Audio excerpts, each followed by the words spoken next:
ਦਰਸ਼ਕ ਬ੍ਰੇਕ ਤੋਂ ਬਾਅਦ ਤੁਹਾਡਾ ਸਭ ਦਾ ਨਿੱਘਾ ਸਵਾਗਤ ਹੈ। ਜੋ ਅੱਜ ਦਾ ਸੈਕਿੰਡ ਵਾਲਾ ਇਸ਼ੂ ਸੀ ਉਹ ਇਹ ਸੀ ਕਿ ਮੁਸਲਮਾਨਾਂ ਤੇ ਦਲਿਤਾਂ ਨੂੰ ਕੁੱਟ-ਕੁੱਟ ਕੇ ਮਾਰਨ ਖਿਲਾਫ 49 ਸ਼ਖਸੀਅਤਾਂ ਨੇ ਮੋਦੀ ਕੋਲ ਵਿਰੋਧ ਦਰਜ ਕਰਾਇਆ। ਸੋ ਇਸ ਬਾਰੇ ਡਾਕਟਰ ਸਾਹਿਬ ਨੇ ਆਪਣੇ ਵਿਚਾਰ ਦਿੱਤੇ ਨੇ। ਆਈ ਹੋਪ ਤੁਹਾਨੂੰ ਸਾਰਿਆਂ ਨੂੰ ਪਸੰਦ ਆਏ ਹੋਣਗੇ ਔਰ ਜੋ ਤੁਹਾਡੇ ਮੈਸੇਜ ਨੇ ਉਹ ਸਾਨੂੰ ਮਿਲ ਚੁੱਕੇ ਨੇ। ਅਸੀਂ ਥੋੜੇ ਹੀ ਪਲਾਂ ਵਿੱਚ ਇਹਨਾਂ ਨੂੰ ਤੁਹਾਡੇ ਨਾਲ ਸਾਂਝਾ ਕਰਨ ਜਾ ਰਹੇ ਹਾਂ, ਪਰ ਉਸ ਤੋਂ ਪਹਿਲਾਂ ਅੱਜ ਦਾ ਜੋ ਥਰਡ ਵਾਲਾ ਇਸ਼ੂ ਹੈ ਉਸ ਉੱਪਰ ਆਪਾਂ ਡਾਕਟਰ ਸਾਹਿਬ ਕੋਲੋਂ ਉਹਨਾਂ ਦੇ ਵਿਚਾਰ ਸੁਣਦੇ ਹਾਂ।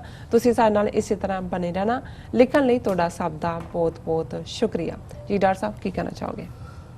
देखो असी साउथ एशिया दे विच खास तौर ते जिथे वड्डा खिता पंजाब है, पाकिस्तान दे हवाले नाल तां हुण आबादी वाइज भी 65% आबादी आलमोस्ट पंजाबियां दी है जी, और साडा खिता भी पंजाब दे विच जिथे आलमोस्ट जो 30 मिलियन के लगभग 28-29 जोड़ा वो आबादी है 28-29 मिलियन जो पूरा 30 ना भी होए जी।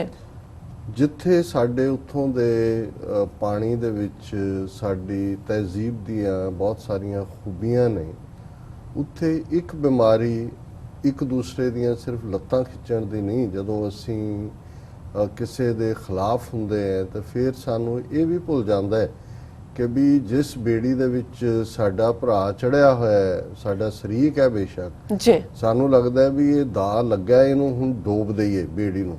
उदों उन्हां नू ये भुल जाता है कि बेड़ी च असीं भी बैठे हैं ते जे डुबेगी तो कल्ला साडा भरा नहीं डुबेगा, मैं भी डुबांगा। और इस सारे वर्तारे विहार नू असी लोकां ने बदलिया नहीं है। पर मैं जदों हुण ये गल कर रहे हैं, एक पासे असी कल भी और अज भी एक सैगमेंट जिवें असी कीता है कि किवें इमरान खान जिस नू जिस किस्म दा सिस्टम मिलिया है, जिहड़ा खास तौर ते पोस्ट 9/11 बिल्कुल इकोनॉमी का भी थले जाना, हॉस्टिलिटी और दहशतगर्दी और लोगों का विश्वास, डायस्पोरा पाकिस्तानियों का भी कोई अपनी इकोनॉमी के उत्ते जां अपनी लीडरशिप ते विश्वास ना होना, कि ये बंदा घट्टो घट्ट उस सारे विश्वास नूं मुड़ बहाल करने की कोशिश कर रहा है।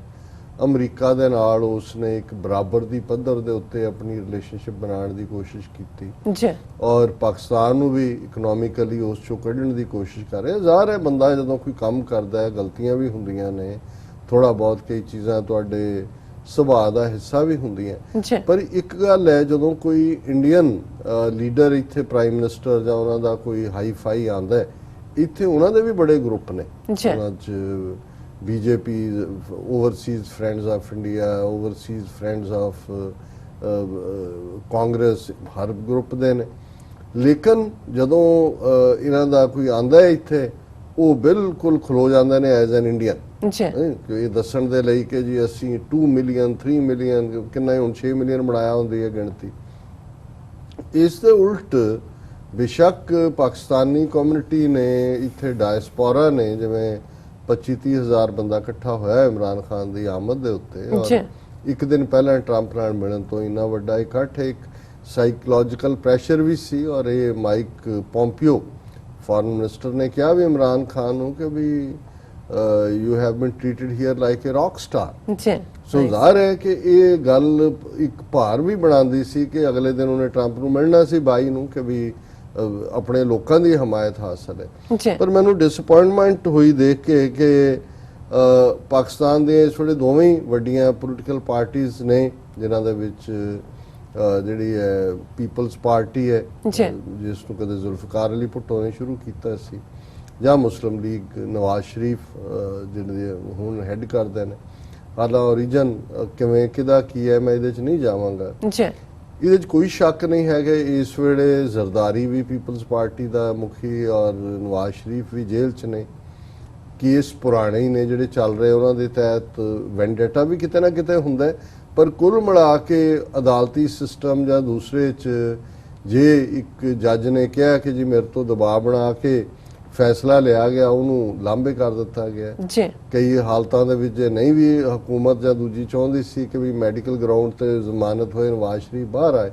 सो ये तो नहीं मैं कहता कि जी उत्थे फेयर कोई चल रही है, पहले ने किहड़ी फेयर चलाई है जिन्हां दे कोल आया। लेकिन इस मौके ते जदों कि पाकिस्तान फाइनैंशियल क्राइसिस फसिया होया, ਇੰਡੀਆ ਦੇ ਵਿੱਚ ਹਿੰਦੂਤਵੀ ਏਜੰਡਾ ਪਾਕਿਸਤਾਨ ਨੂੰ ਤੋੜਨ ਦਾ ਹੈ। ਅਫਗਾਨਿਸਤਾਨ 'ਚ ਜੇ ਐਗਜ਼ਿਟ ਇਹਨਾਂ ਨੇ ਕਰਨਾ ਹੈ, ਉੱਥੇ ਸਟੇਬਿਲਿਟੀ ਰੱਖਣ ਦੇ ਲਈ ਜ਼ਰੂਰੀ ਹੈ ਕਿ ਪਾਕਿਸਤਾਨ ਦਾ ਇਮੇਜ, ਕਿਉਂਕਿ ਜੇ ਹੁਣ ਉਹਨੂੰ ਲੀਡ ਰੋਲ 'ਚ ਅਮਰੀਕਾ ਨੇ ਲਿਆ ਤੇ ਡਿਵਾਈਡਰ ਹਾਊਸ ਨਹੀਂ ਸ਼ੋਅ ਕਰਨਾ ਚਾਹੀਦਾ। ਔਰ ਵੈਸੇ ਮੈਂ ਇਸ ਗੱਲ ਤੋਂ ਪਹਿਲਾਂ ਕਿ ਇਹਨਾਂ ਦੀ ਸਟੇਟਮੈਂਟ ਦੀ ਗੱਲ ਕਰਾਂ, ਮੈਨੂੰ ਇਹ ਲੱਗਦਾ ਕਿ ਇਮਰਾਨ ਖਾਨ ਹੋਰੀ ਵੀ ਜਿਵੇਂ ਉਹਨਾਂ ਨੇ 25,000 ਦੇ ਇਕੱਠ ਨੂੰ ਐਡਰੈਸ ਕੀਤਾ, ਜੇ ਉਸ ਦੇ ਵਿੱਚ ਥੋੜਾ ਜਿਹਾ ਹੋਰ ਵੱਡਾਪਨ ਦਿਖਾਉਂਦੇ ਕਿ ਉਹਨੂੰ ਬਜਾਏ ਕਿ ਇਵੇਂ ਲੱਗਦਾ ਕਿ ਵੀ ਉਹ ਆਪਣੇ ਪਾਰਟੀ ਸਪੋਰਟਰਸ ਨੂੰ ਐਡਰੈਸ ਕਰ ਰਹੇ ਨੇ, ਉਹ ਉਸ ਨੂੰ ਥੋੜਾ ਬਹੁਤ ਨਾਨ ਪੋਲੀਟੀਕਲ ਜਾਂ ਨਾਨ ਪਾਰਟੀਸਨ ਰੱਖਦੇ ਤੇ ਜਿਵੇਂ ਉਹਨਾਂ ਦਾ ਰੁਤਬਾ ਬਾਕੀ ਮੁੱਦਿਆਂ ਦੇ ਉੱਤੇ ਜਿਵੇਂ ਇੰਡੀਆ ਨਾਲ ਡੀਲ ਕਰਨ ਦੇ ਮਾਮਲੇ 'ਚ ਸਟੇਟਸਮੈਨਸ਼ਿਪ ਹੈ, ਇਹ ਚੰਗਾ ਹੁੰਦਾ। ਲੇਕਿਨ ਚਲੋ ਇਸ ਪਾਰਟ ਨੂੰ ਇੱਕ ਪਾਸੇ ਰੱਖ ਕੇ ਮੈਂ ਦੇਖਦਾ ਵੀ ਦੋਨੋਂ ਹੀ ਪਾਰਟੀਆਂ ਨੇ ਜਿਵੇਂ ਰਿਸਪੌਂਡ ਕੀਤਾ ਇਮਰਾਨ ਖਾਨ ਦੀ ਵਿਜ਼ਿਟ ਨੂੰ ਅਮਰੀਕਾ ਦੇ ਨੂੰ, ਉਹਨਾਂ ਦੇ ਵਿੱਚ ਪੀਪਲਸ ਪਾਰਟੀ ਔਰ ਉਹਦੇ 'ਚ ਹੈਡਲਾਈਨ ਇੰਡੀਅਨਸ ਤਾਂ ਲੱਭ ਰਹੇ ਹੁੰਦੇ ਨੇ ਇਸ ਕਿਸਮ ਦਾ, ਜ਼ਾਹਰ ਹੈ ਇਹ this leaves a bad taste in your mouth. Headline ਹੈ Imran Khan is compulsive liar and terrorist advocate Pakistani opposition। ਹੁਣ ਦੋਨੋਂ ਹੀ opposition ਪਾਰਟੀਆਂ ਵੱਡੀਆਂ ਹੈ ਜਿਨ੍ਹਾਂ ਦੇ ਲੀਡਰ ਕਰਪਸ਼ਨ ਦੇ ਵਿੱਚ ਜਿਹੜੇ ਨੇ ਉਹ ਜੇਲ੍ਹ ਦੇ ਵਿੱਚ ਬੈਠੇ ਨੇ, ਉਹ ਕਹਿ ਰਹੇ ਨੇ ਕਿ ਇਹ ਪੱਕਾ ਝੂਠ ਹੈ ਔਰ ਇਹ ਦਹਿਸ਼ਤਗਰਦਾਂ ਦਾ ਐਡਵੋਕੇਟ ਹੈ। ਦੇਖੋ ਚਲੋ ਇੱਕ ਗੱਲ ਸਮਝ ਆ ਸਕਦੀ ਹੈ ਕਿ ਪੋਲੀਟੀਕਲੀ ਕੌਣ ਝੂਠਾ ਹੈ, ਕੌਣ ਇੱਕ ਦੂਜੇ ਨੂੰ ਕਹਿੰਦੇ ਨੇ, ਲੇਕਿਨ ਇਮਰਾਨ ਖਾਨ ਕਿਹੜੇ ਟੈਰਰਿਸਟ ਦੀ ਗੱਲ ਕਰ ਰਹੇ ਨੇ ਕਿ ਜਿਹੜੇ ਮਾਰੇ ਗਏ, ਮਰ ਰਹੇ ਨੇ, ਮਰੇ ਜਾਂ ਇਧਰ ਲਾਈਨ ਆਫ ਕੰਟਰੋਲ ਜਿਹੜੀ ਹੈ ਡਿਊਰੈਂਟ ਲਾਈਨ ਦੇ ਜਾਂ ਉਧਰ ਪਾਕਿਸਤਾਨ ਅਫਗਾਨ, ਕੀ ਉਹ ਤੁਹਾਡੇ ਭਰਾ ਨਹੀਂ ਹੈਗੇ, ਉਹ ਮੁਸਲਮਾਨ ਨਹੀਂ ਨੇ? ਬਿਲਕੁਲ। ਔਰ ਜੇ drone attack, hundreds of drone attacks ਪਿਛਲੀਆਂ ਸਾਰੀਆਂ ਹਕੂਮਤਾਂ ਦੇ ਦੌਰਾਨ ਮੁਸ਼ਰਫ ਦੇ ਜ਼ਮਾਨੇ ਤੋਂ ਲੈ ਕੇ ਹੁੰਦੇ ਰਹੇ, ਕਿੰਨੇ ਬੇਗੁਨਾਹ ਮਰੇ, ਤੇ ਜੇ ਇਮਰਾਨ ਖਾਨ ਵਾਰ ਦੀ ਖਿਲਾਫਤ ਕਰਦਾ ਸੀ ਉਦੋਂ ਵੀ ਕਰਦਾ ਸੀ, ਅੱਜ ਵੀ ਕਰਦਾ ਹੈ, ਔਰ ਅੱਜ ਉਹ ਇਸ ਗੱਲ ਇਨਸਟਰੂਮੈਂਟਲ ਬਣ ਰਿਹਾ ਕਿ ਅਮਰੀਕਨ ਫੌਜਾਂ ਉੱਥੋਂ ਨਿਕਲਣ, ਲੋਕਾਂ ਨੂੰ ਰਾਹਤ ਮਿਲੇ, ਤੁਸੀਂ ਉਹਨੂੰ ਟੈਰਰਿਸਟ ਐਡਵੋਕੇਟ ਕਹਿ ਕੇ ਕਿਹਨੂੰ ਸਰਵ ਕਰ ਰਹੇ? ਬਿਲਕੁਲ। ਫਿਰ ਜੇ ਕੱਲ ਨੂੰ ਇਸ ਕਿਸਮ ਦੇ ਬਿਆਨਾਂ ਤੇ ਆਧਾਰਿਤ ਕੋਈ ਐਕਸ਼ਨ ਹੁੰਦਾ ਤੇ ਫਿਰ ਜਿਹੜਾ ਉਸ ਦੇ ਉੱਤੇ ਪ੍ਰੋਟੈਸਟ ਹੁੰਦੇ ਨੇ। ਹੁਣ ਇਹਦੇ ਚ ਉਹਨੇ ਜਿਹੜਾ ਇਹ ਕਿਹਾ ਕਿ ਜੀ ਇਹ ਤਾਂ ਜਿਹੜਾ ਉਹਨਾਂ ਦਾ ਕੋਈ ਨਫੀਸਾ ਸ਼ਾਹ ਸੈਕਟਰੀ ਹੈ ਪਾਕਿਸਤਾਨ ਪੀਪਲ ਪਾਰਟੀ ਦਾ, ਉਹਨਾਂ ਨੇ ਕਿਹਾ ਜੀ Khan was regarded as Taliban Khan without beard by the victims of terror. ਇਹ ਵਿਕਟਮਸ ਆਫ ਟੈਰਰ ਅਟੈਕ ਨਹੀਂ, ਇਹ ਅਮਰੀਕਨ ਔਰ ਯੂਰਪੀਅਨ ਜਰਨਲਿਸਟ ਕਹਿੰਦੇ ਸੀ ਕਿ ਇਹ ਇਮਰਾਨ ਖਾਨ ਨਹੀਂ ਹੈ, ਤਾਲਿਬਾਨ ਖਾਨ ਹੈ। ਫਰਕ ਇੰਨਾ ਹੈ ਕਿ ਉਹਨਾਂ ਦੀ ਦਾੜੀਆਂ ਨੇ ਵੱਡੀਆਂ, ਇਹਦੀਆਂ ਨਹੀਂ। ਹੁਣ ਜਿਹੜੇ ਕੱਲ ਨੂੰ ਤੁਹਾਡੇ ਇੱਕ ਉਸ ਬੰਦੇ ਨੂੰ ਜਿਹੜਾ ਤੁਹਾਡੀ ਤਬਾਹੀ ਨੂੰ ਰੋਕਣ ਦੇ ਲਈ ਜੰਗ ਦੀ ਖਿਲਾਫਤ ਕਰ ਰਿਹਾ ਸੀ, ਉਹ ਰਿਡੀਕਿਊਲ ਕਰਦੀਆਂ ਸੀ ਤਾਲਿਬਾਨ ਖਾਨ ਕਹਿ ਕੇ ਕਿ ਵਿਦਆਊਟ ਬੀਅਰਡ। ਹੁਣ ਜੇ ਅੱਜ ਤੁਸੀਂ ਉਹ ਫਰੇਜ਼ ਇਸਤੇਮਾਲ ਕਰ ਰਹੇ ਹੋ, ਤੁਸੀਂ ਕਿਹਨੂੰ ਸਰਵ ਕਰ ਰਹੇ ਹੋ? ਸੋ ਇਹ ਬਿਲਕੁਲ ਜਿਹੜਾ ਫਿਰ ਇਹ ਕਹਿਣਾ selected PM Imran Khan is not only corrupt but also an advocate of terrorist. Terrorist ਦਾ ਕਿੱਥੋਂ ਐਡਵੋਕੇਟ ਹੋਇਆ?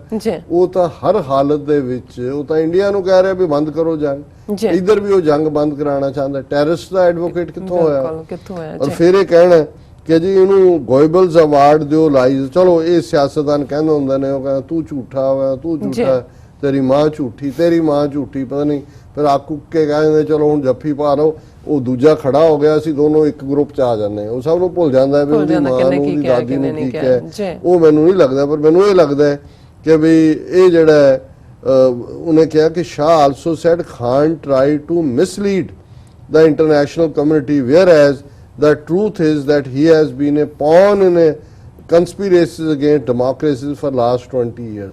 ਉਹ ਕਹਿੰਦਾ ਜੀ ਇਹ ਤਾਂ ਹੱਥ ਠੋਕਾ ਸੀ ਡੈਮੋਕ੍ਰੇਸੀ ਵਾਲਿਆਂ ਦੇ ਖਿਲਾਫ ਜੀ। ਉਹ ਇਕੱਲੇ ਬੰਦੇ ਨੇ ਆਪਣੀ ਇੱਕ ਸੀਟ ਜਿੱਤੀ ਪਹਿਲਾਂ ਜਦੋਂ ਉਹਨੇ ਸਫ਼ਰ ਸ਼ੁਰੂ ਕੀਤਾ, ਹੌਲੀ ਹੌਲੀ ਹੌਲੀ ਉਹ ਇਹ ਠੀਕ ਹੈ ਕਿ ਦੋਨੋਂ ਪਾਸੇ, ਜੇ ਹੁਣ ਉਹਦੀ ਵੀ ਇਮਰਾਨ ਖਾਨ ਦੀ ਪਾਰਟੀ ਦਾ ਬਹੁਤ ਸਾਰੇ ਲੋਕ ਦੋਨੋਂ ਪਾਸਿਓਂ ਆਏ ਨੇ ਜਿਹੜੇ ਕੱਲ ਤੱਕ ਕਰਪਸ਼ਨ 'ਚ ਉਹਨਾਂ ਦਾ ਹਿੱਸਾ ਵੀ ਸੀ, ਉਹ ਮੌਕਾ ਪ੍ਰਸਤੀ ਨੂੰ ਤਾਂ ਤੁਸੀਂ ਨਹੀਂ ਰੋਕ ਸਕਦੇ, ਪਰ ਘੱਟੋ ਘੱਟ ਇਮਰਾਨ ਖਾਨ ਦੇ ਖਿਲਾਫ ਜਿੰਨਾ ਮੈਨੂੰ ਸਮਝ ਹੈ ਕਿ ਵੀ ਉਹਦੇ 'ਚ ਦੂਸਰੀ ਕਮਜ਼ੋਰੀ ਰਹੀ ਹੈ, ਔਰਤਾਂ ਪ੍ਰਤੀ ਉਹਦਾ ਇੱਕ ਕਮਜ਼ੋਰ ਪੱਖ ਰਿਹਾ, ਉਹ ਪਹਿਲੇ ਦਿਨ ਤੋਂ ਹੀ, ਔਰ ਜਿਹੜੇ ਆਈਕਨ ਔਰ ਦੂਜੇ ਹੁੰਦੇ ਨੇ ਉਹਨਾਂ ਦਾ ਇੱਕ ਹਿੱਸਾ ਹੀ ਬਣਦਾ। ਲੇਕਿਨ ਪੈਸੇ ਦੇ ਮਾਮਲੇ 'ਚ ਕੋਈ ਕਰਪਸ਼ਨ ਦੀ ਗੱਲ ਸਾਹਮਣੇ ਨਹੀਂ ਆਈ। ਹਾਲਾਂਕਿ ਇਹ ਵੀ ਆ ਜਦੋਂ ਉਹਨੇ ਵਿਆਹ ਕੀਤੇ ਨੇ ਪਹਿਲੇ ਦੇ ਨਾਲ ਅਮਰੀਕਾ 'ਚ ਵੀ, ਔਰ ਜ਼ਮੀਨਾ ਖਾਨ ਬਿਲੀਅਨਰਸ ਦੀਆਂ ਕੁੜੀਆਂ ਜੀ ਔਰ ਉਹਦਾ ਉਹ ਹੱਕਦਾਰ ਵੀ ਲੇਕਿਨ ਜਦੋਂ ਡਾਈਵੋਰਸ ਉਹਨੇ ਕਦੇ ਵੀ ਉਹਨਾਂ ਦੀ ਜਾਇਦਾਦ ਜਾਂ ਉਹਦਾ ਹਿੱਸਾ ਨਹੀਂ ਲਿਆ ਹੈ, ਉਹਨੇ ਆਪਣੀ ਲੜਾਈ ਆਪ ਲੜੀ ਹੈ। ਸੋ ਕੋਈ ਉਸ ਦੇ ਉੱਤੇ ਇਖਲਾਕ ਦੇ ਪੱਖੋਂ ਕਮਜ਼ੋਰੀ ਦਾ ਚਾਰਜ ਲਾ ਸਕਦਾ ਹੈ ਜੀ ਕਿ ਭਾਈ ਇਹ, ਲੇਕਿਨ ਪੈਸੇ ਦੇ ਪੱਖੋਂ ਇਸ ਕਿਸਮ ਦਾ ਕੋਈ ਨਹੀਂ ਹੈ। ਲੇਕਿਨ ਜੇ ਹੁਣ ਤੁਸੀਂ ਇਹ ਕਹੋ ਕਿ ਜੀ ਇਹ ਜਿਹੜਾ ਉਹ ਪੌਨ ਹੈ ਔਰ ਫਲਾਣਾ, ਨਹੀਂ, ਉਹਦਾ ਹਾਂ ਉਹਦਾ ਬਿਹੇਵੀਅਰਲ ਪੈਟਰਨ ਥੋੜਾ ਬਹੁਤ ਉਸ ਕਿਸਮ ਦਾ ਰਿਵੈਂਜ ਵਾਲਾ ਹੋ ਸਕਦਾ ਹੈ। ਜੀ ਔਰ ਇਸੇ ਤਰ੍ਹਾਂ ਜਿਹੜੀ ਆਪਣੇ ਨਵਾਜ਼ ਸ਼ਰੀਫ ਹੋਰਾਂ ਦੀ ਪਾਰਟੀ ਹੈ ਉਹਦੇ 'ਚ ਵੀ ਸ਼ਾਹਬਾਜ਼ ਸ਼ਰੀਫ ਨੇ ਵੀ ਕਿਹਾ ਕਿ ਜੀ ਇਹ ਮੋਸਟ ਅਨਫਿਟ ਪਰਸਨ ਹੈ ਪ੍ਰਾਈਮ ਮਿਨਿਸਟਰ ਹੋਲਡ ਕਰਨ ਦੇ ਲਈ। ਔਰ ਉਹਨੇ ਕਿਹਾ ਕਿ ਵੀ ਇਹ ਇਮਰਾਨ ਨਿਆਜ਼ੀ, ਹੁਣ ਇਹ ਵੀ ਇੱਕ ਨਿਆਜ਼ੀ ਉਹਦਾ ਟ੍ਰਾਈਬ ਹੈ ਪਰ ਉਹਨੂੰ ਉਹ ਆਪਣੇ ਆਪ ਨੂੰ ਨਿਆਜ਼ੀ ਤਾਂ ਨਹੀਂ ਕਹਿੰਦਾ ਹੈ, ਜੀ ਉਹ ਇਮਰਾਨ ਖਾਨ ਹੀ ਲਿਖਦਾ ਹੈ। ਜਦੋਂ ਤੁਸੀਂ ਕਿਸੇ ਦੇ ਨਾਲ ਵਾਧੂ ਕੋਈ ਲਾ ਦਿਓ ਤੇ ਤੁਸੀਂ ਇਹ ਕਹਿਣਾ ਚਾਹੁੰਦੇ ਹੋ ਕਿਉਂਕਿ ਨਿਆਜ਼ੀ ਬੰਗਲਾਦੇਸ਼ ਦੇ ਵਿੱਚ ਵੀ ਜਿਹਨੇ ਸਰੈਂਡਰ ਕਰਾਇਆ ਨਿਆਜ਼ੀ ਸੀ, ਉਹ ਇਹ ਕਹਿਣਾ ਚਾਹੁੰਦਾ ਜਦੋਂ ਨਿਆਜ਼ੀ ਤਾਜ਼ਾ ਤੁਹਾਨੂੰ ਆਏਗਾ ਤਾਂ ਤੁਹਾਨੂੰ ਲੱਗੇਗਾ ਕਿ ਵੀ ਜਨਰਲ ਨਿਆਜ਼ੀ ਸੀ ਜਿਹਨੇ ਸਰੈਂਡਰ ਕੀਤਾ 90,000 ਫੌਜ ਔਰ ਜਿਹੜੇ ਉਹਨਾਂ ਦੇ ਦੂਸਰਾ ਪਰਸਨਲ ਸੀ। ਹੁਣ ਇਹ ਕਹਿ ਰਿਹਾ ਇਮਰਾਨ ਨਿਆਜ਼ੀ ਨਾਲ unable to grow out of his obsession with Nawaz Sharif, he should have talked about Pakistan and challenges that lie ahead, but instead he chose to make petty and personal attacks on।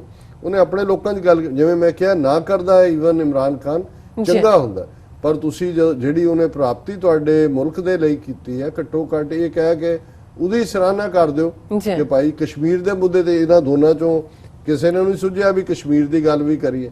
ਸੋ ਕੁੱਲ ਮਿਲਾ ਕੇ ਫਿਰ ਉਹਨਾਂ ਦਾ ਇਹ ਕਹਿਣਾ ਕਿ ਜੀ ਇਹ ਜਿਹੜਾ ਸਾਰਾ ਪਾਰਟ ਹੈ ਇਹ ਬਿਲਕੁਲ ਫਰਾਡ ਹੈ ਔਰ ਇਹ ਉਹ। ਸੋ ਮੈਨੂੰ ਇਹ ਲੱਗਦਾ ਕਿ ਵੀ ਇਹ ਇੱਕ ਕਮਜ਼ੋਰ ਗੱਲ ਹੈ ਔਰ ਇਸ ਦੇ ਨਾਲ ਇਹਨੂੰ ਕਹਿੰਦੇ ਨੇ ਕਿ ਵੀ ਆਪਣੇ ਪੈਰਾਂ ਤੇ ਆਪ ਕੁਹਾੜਾ ਮਾਰਨਾ। ਔਰ ਇਹ ਸਾਡੇ ਉਸ ਕੇਂਕੜੇ ਵਾਂਗ ਹੀ ਹੈ, ਕਹਿੰਦੇ ਨੇ ਕਿ ਵੀ ਜਦੋਂ ਇੱਕ ਕੇਂਕੜਾ ਸੁੱਟਿਆ ਜਾਂਦਾ ਹੈ ਉਹਦੇ ਜਾਰ ਦੇ ਉੱਤੇ ਲਿਡ ਰੱਖ ਦਿੱਤੀ ਜਾਂਦੀ ਹੈ ਤੇ ਦੂਸਰੇ ਤੋਂ ਬਾਅਦ ਉਹ ਲਿਡ ਚੁੱਕ ਦਿੰਦੇ ਨੇ ਕਿਉਂਕਿ ਉਹਨੂੰ ਨਿਕਲ ਹੀ ਨਹੀਂ ਦਿੰਦਾ, ਉਹ ਹੀ ਉਹਨੂੰ ਖਿੱਚ ਕੇ ਥੱਲੇ ਬਿਠਾ ਲੈਂਦਾ। ਅਸੀਂ ਇਹੀ ਬਿਹੇਵੀਅਰ ਸ਼ੋਅ ਕਰਦੇ ਜੀ ਰਾਜ ਸਾਹਿਬ, ਬਿਲਕੁਲ। ਹੁਣ ਆਪਾਂ ਆਪਣੇ ਦਰਸ਼ਕਾਂ ਦੇ ਜੋ ਫੇਸਬੁੱਕ ਮੈਸੇਜ ਨੇ ਉਹ ਸ਼ੇਅਰ ਕਰਨ ਜਾ ਰਹੇ ਹਾਂ। ਸਭ ਤੋਂ ਪਹਿਲਾਂ ਸਾਂਝੀ ਫਤਿਹ ਬੁਲਾਉਂਦੇ ਹਾਂ। ਵਾਹਿਗੁਰੂ ਜੀ ਕਾ ਖਾਲਸਾ, ਵਾਹਿਗੁਰੂ ਜੀ ਕੀ ਫਤਿਹ ਐਂਡ ਅਸਲਾਮ ਵਾਲੇਕਮ। ਹਰਜਿੰਦਰ ਸਿੰਘ ਜੀ ਸਾਨੂੰ ਫਤਿਹ ਬੁਲਾਉਂਦੇ ਨੇ, ਮਹਿੰਦਰ ਸਿੰਘ ਜੀ ਵੀ ਸਾਨੂੰ ਫਤਿਹ ਬੁਲਾਉਂਦੇ ਨੇ, ਪਰਮਾਰ ਕੌਰ ਡਾਊਡ ਵੀ ਫਤਿਹ ਬੁਲਾਉਂਦੇ ਨੇ, ਬਨਾਰਸ ਖਾਨ ਜੀ ਮੁਬਾਰਕਾਂ ਦਿੰਦੇ ਨੇ। ਜਿਸ ਤਰ੍ਹਾਂ ਕਿ ਜਸਪ੍ਰੀਤ ਦਾ ਕੱਲ ਆਪਾਂ ਮੈਰਿਜ ਦੀ ਆਪਾਂ ਗੱਲਬਾਤ ਸ਼ੇਅਰ ਕੀਤੀ ਸੀ, ਖਬਰ ਸ਼ੇਅਰ ਕੀਤੀ ਸੀ, ਉਸ ਉੱਪਰ ਸਾਨੂੰ ਕਾਫੀ ਸਾਰੇ ਸਾਡੇ ਦਰਸ਼ਕਾਂ ਦੇ ਜੋ ਮੁਬਾਰਕ ਭਰੇ ਮੈਸੇਜ ਆਏ ਨੇ। ਸੋ ਬਹੁਤ ਬਹੁਤ ਸ਼ੁਕਰੀਆ। ਕੁਲਦੀਪ ਸਿੰਘ ਜੀ ਵੀ ਸਾਨੂੰ ਫਤਿਹ ਬੁਲਾਉਂਦੇ ਨੇ, ਬੀਲਾ ਮੋਹਨ ਜੀ ਸਾਨੂੰ ਸਤਿ ਸ਼੍ਰੀ ਅਕਾਲ ਕਹਿੰਦੇ ਨੇ, ਦਰਸ਼ਨ ਸਿੰਘ ਜੀ ਵੀ ਫਤਿਹ ਬੁਲਾਉਂਦੇ ਨੇ, ਤਾਹਿਰ ਮਹਿਮੂਦ ਜੀ ਵੀ ਲਿਖਦੇ ਨੇ, ਸਾਨੂੰ ਕਹਿੰਦੇ ਨੇ ਕਿ ਸਾਡੇ ਤੇ ਤੁਹਾਡੇ ਵਾਸਤੇ ਹਿੰਦੂ ਬਣੀਏ ਨਾਲ ਅਸੀਂ ਮਿਲ ਕੇ ਇਹਨਾਂ ਦਾ ਮੁਕਾਬਲਾ ਕਰ ਸਕਦੇ ਹਾਂ। ਸੋ ਉਹਨਾਂ ਨੇ ਮੁਬਾਰਕਬਾਦ ਵੀ ਭੇਜੀ ਹੈ ਔਰ ਅਨੀਸ ਸੱਤੀ ਵੀ ਸਾਨੂੰ ਮੁਬਾਰਕਬਾਦ ਕਹਿੰਦੇ ਨੇ ਔਰ ਜਾਸ਼ੀਨ ਸਦੀਕੀ ਜੀ ਵੀ ਮੁਬਾਰਕਬਾਦ ਕਹਿੰਦੇ ਨੇ ਔਰ ਡਾਕਟਰ ਸਾਹਿਬ ਕਹਿੰਦੇ ਨੇ ਕਿ ਸਤਿ ਸ਼੍ਰੀ ਅਕਾਲ ਐਂਡ ਕੁਲਦੀਪ ਸਿੰਘ ਜੀ ਕਹਿੰਦੇ ਨੇ ਲੌਂਗ ਲਿਵ ਖਾਲਿਸਤਾਨ। ਬਾਜ ਸਿੰਘ ਜੀ ਵੀ ਫਤਿਹ ਬੁਲਾਉਂਦੇ ਨੇ, Rashid Khan doctor Sahib great man and Baj Singh ਸਾਨੂੰ ਲਿਖਦੇ ਨੇ good move by Imran Khan, Modi stuck here. So Tariq Hani ji ਵੀ ਸਲਾਮ ਐਂਡ ਤੁਹਾਨੂੰ ਕਹਿੰਦੇ ਨੇ and Neelam Kaur sister and Modi ਕੋ ਪਤਾ ਚੱਲ ਗਿਆ ਹੋਗਾ ਵਾਹਿਗੁਰੂ ਜੀ ਦੀ ਤਾਕਤ ਦਾ, ਉਹਨਾਂ ਦੀ ਤਾਕਤ ਕੀ ਹੈ। ਸੋ ਉਹਨਾਂ ਨੇ ਵੀ ਤੁਹਾਨੂੰ ਮੁਬਾਰਕਬਾਦ ਭੇਜੀ ਹੈ ਔਰ ਕਿਹਾ ਕਿ ਸੌਰੀ ਮੈਂ ਭੁੱਲ ਗਿਆ ਸੀ। ਸੋ ਸਭ ਦਾ ਬਹੁਤ ਬਹੁਤ ਸ਼ੁਕਰੀਆ। ਸੋ ਡਾਕਟਰ ਸਾਹਿਬ ਨੈਕਸਟ ਸੈਗਮੈਂਟ ਤੇ ਵੀ ਹਰਿੰਦਰ ਸਿੰਘ, ਜਹਾਂਗੀਰ ਰਾਜਾ ਜੀ, ਨਵੀਦ ਮਾਨ ਔਰ ਜਹਾਂਗੀਰ ਏ ਰਾਜਾ, ਕੋਰਸ ਗੁਲਾਮ ਮਿਹਰ ਔਰ ਇਹਨਾਂ ਸਾਰਿਆਂ ਦੀਆਂ ਲਿਖਤਾਂ ਨੇ ਛੋਟੀਆਂ। ਸਭ ਦਾ ਬਹੁਤ ਬਹੁਤ ਸ਼ੁਕਰੀਆ। ਸੋ ਆਈ ਥਿੰਕ ਤੁਹਾਡੇ ਕੋਲ ਲਿਖਤ ਹੋਏਗੀ ਕਿਉਂਕਿ ਸਾਡੇ ਕੋਲ ਜੇ ਟਾਈਮ ਹੈਗਾ ਤਾਂ ਆਪਾਂ ਡਿਸਕਸ ਕਰ ਸਕਦੇ ਹਾਂ।